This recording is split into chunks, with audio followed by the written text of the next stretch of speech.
Oitava praga.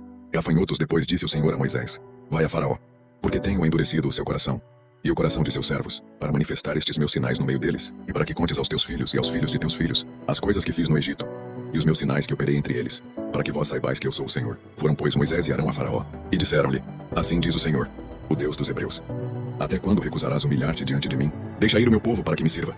Mas se tu recusares deixar ir o meu povo, eis que amanhã trarei gafanhotos aos teus termos, e eles cobrirão a face da terra, de sorte que não se poderá ver a terra, e comerão o resto do que escapou, o que vos ficou da saraiva. Também comerão toda a árvore que vos cresce no campo, e encherão as tuas casas, as casas de todos os teus servos e as casas de todos os egípcios, como nunca viram teus pais nem os pais de teus pais, desde o dia em que apareceram na terra até o dia de hoje. E virou-se e saiu da presença de Faraó. Então os servos de Faraó lhe disseram: Até quando este homem nos há de ser por laço?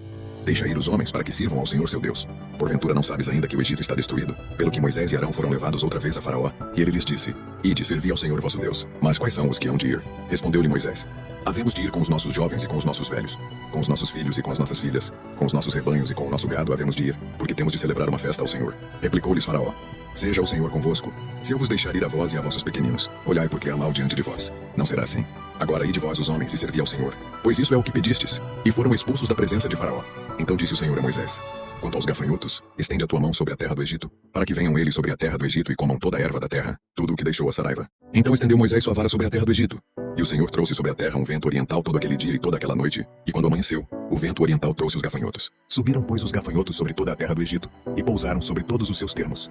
Tão numerosos foram, que antes destes nunca houve tantos, nem depois deles haverá, pois cobriram a face de toda a terra, de modo que a terra se escureceu, e comeram toda a erva da terra e todo o fruto das árvores, que deixará a saraiva. Nada verde ficou, nem de árvore nem de erva do campo, por toda a terra do Egito. Então Faraó mandou apressadamente chamar Moisés e Arão, e lhes disse: Pequei contra o Senhor vosso Deus e contra vós. Agora, pois perdoai-me, peço-vos somente esta vez o meu pecado, e orai ao Senhor vosso Deus que tire de mim mais esta morte. Saiu, pois, Moisés da presença de Faraó, e orou ao Senhor. Então o Senhor trouxe um vento ocidental fortíssimo, o qual levantou os gafanhotos e os lançou no mar vermelho.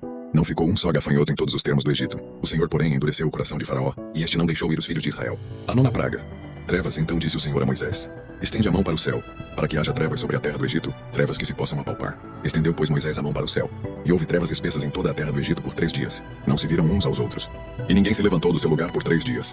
Mas para todos os filhos de Israel havia luz nas suas habitações. Então mandou Faraó chamar Moisés, e disse: Ide, servi ao Senhor.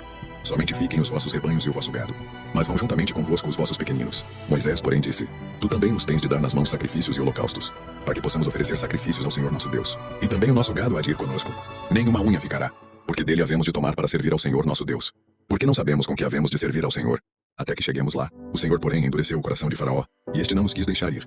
Disse, pois, Faraó a Moisés: Retira-te de mim, guarda-te que não mais vejas o meu rosto, porque no dia em que me vires o rosto morrerás. Respondeu Moisés: Disseste bem.